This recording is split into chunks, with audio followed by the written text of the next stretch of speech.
Bihar board कक्षा 11 विषय हिंदी पाठ संख्या 7 सिक्का बदल गया। लेखिका कृष्णा सोबती। सिक्का बदल गया पाठ संख्या 7 का पाठ सारांश। सिक्का बदल गया हिंदी की प्रसिद्ध कहानी है। कृष्णा सोबती जी ने भारत विभाजन का दर्द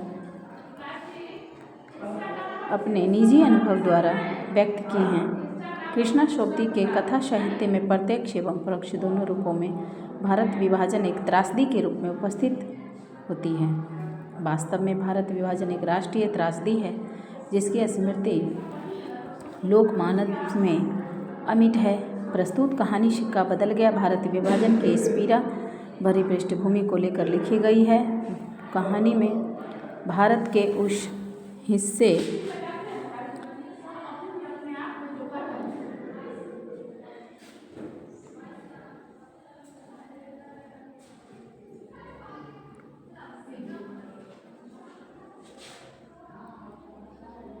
में रहने वाली शाहनी अपनी दुखद स्मृति संबंध खेत हवेली और जैसे पूरी जिंदगी को छोड़कर शरणार्थी होकर इस पार आती हैं, क्योंकि सिक्का बदल चुका है, मुल्क बट गया है, निजाम बदल गया है।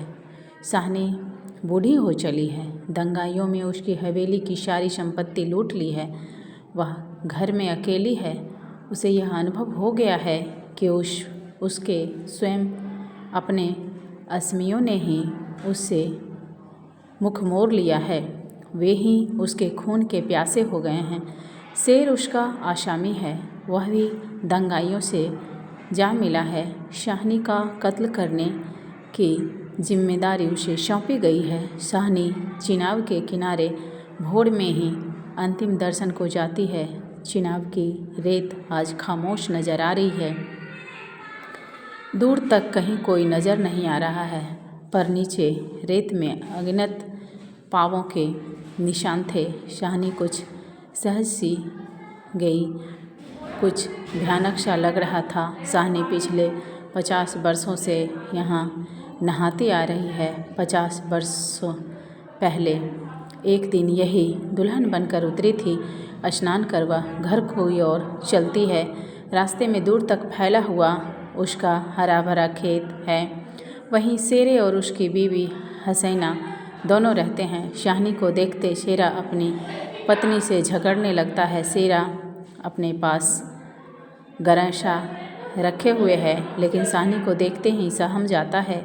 उसे बचपन के दिन याद आ जाते हैं। वह शाहनी के उन दोनों हाथों को देखकर सहम जाता है जिन हाथों से उसे जगह जगह कर दूध पिलाया करती थी। शेरा अपना निर्णय बदल देता है, वह शाहनी को घर पहुंचा देता है। शाहनी सब कुछ चुपचाप समझती हुई अपनी हवेली के पास पहुंचती है। उस गांव में उसके रिश्तेदार रहते हैं। वह समझ जाती है कि जबलपुर गांव को जलाया जा रहा है। हवेली पहुंचकर शाहनी शून्य मन से ड्यूटी पर कदम रखती है। शाहनी दिन भर वहीं पड़ी रहती है, मानो पत्थर हो गई है। अचानक रसूली की आवाज़ सुनकर चौंक जाती है। पता चलता है कि शरणार्थियों को लेने टरकें आ रही है। रसूली ने शाहनी का हाथ थाम लिया। शाहनी धीरे धीरे बड़ी हो गई है। सारा गांव हवेली के पास शाहनी धीरे धीरे खड़ी हो गई। सारा गांव हवेली के पास खड़ा था। शाहनी आसानी से ही थी, लेकिन आज उसका कोई नहीं था। आज वह अकेली है। बेकू और इस्माइल दोनों शाहनी के निकट पहुंचते हैं। वे कहते हैं कि शाहनी, अल्लाह को यही मंजूर था। शाहनी के कदम डोल गए, चक्कर आ गया, दीवार से जा टकराई, वह बेजान सी हो गई थी। शाहनी का गांव से निकलना छोटी सी बात नहीं थी। गांव से निकलना छोटी सी बात नहीं थी। पूरे गांव के लोग खड़े थे शाहनी की हवेली के सामने। शाहनी ने किसी का बुरा नहीं किया था, लेकिन उस समय बदल चुका था। कोई उसकी सहायता के लिए आगे नहीं बढ़ा। इसी बीच थानेदार दाऊद खान आता है। ट्रक के आने का संदेश पहुंचता है। दाऊद खान भी थोड़ी देर के लिए शाहनी को देखकर ठिठक जाता है। हिम्मत जुटाकर वह शाहनी को अपने साथ कुछ नकदी रख लेने की सलाह देता है, लेकिन शाहनी इनकार कर देती है। यहाँ शाहनी के 2 वाक्य बड़े ही मार्मिक है। जब दाऊद खां को कुछ सोना चांदी अपने साथ रख लेने की सलाह देता है तो शाहनी जवाब देती है, सोना चांदी क्या बच्चा, वह सब तुम लोगों के लिए है। मेरा सोना तो एक एक ज़मीन में बिछा है। जब कुछ नकदी रख लेने की सलाह देता है तो शाहनी जवाब देती है, नहीं बच्चा, मुझे इस घर से नकदी प्यारी नहीं, यहाँ की नकदी यहीं रहेगी। आगे लेखिका ने कहा है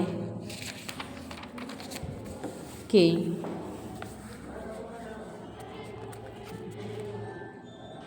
इसी बीच शेरा आता है और दाऊद खां से बोलता है, खान साहब देर हो रही है। शेरा की यह बात सुनकर शाहनी चौंक जाती है। उसका मन डोल उठता है, घबरा उठता है और बोल उठती है, देर मेरे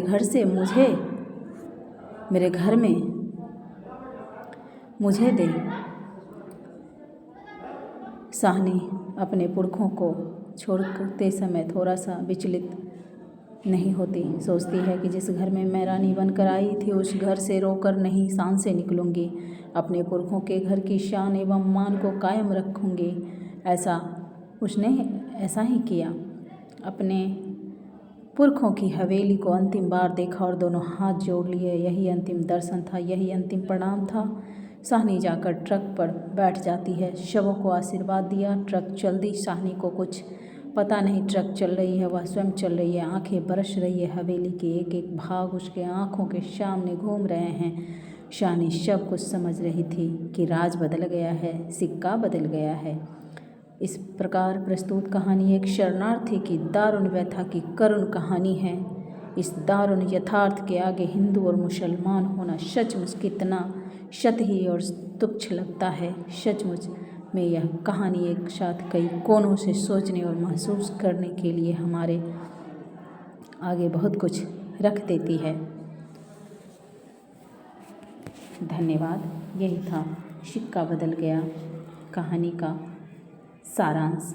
कक्षा 11 बिहार बोर्ड, विषय हिंदी, पाठ संख्या 7, लेखिका कृष्णा सोबती।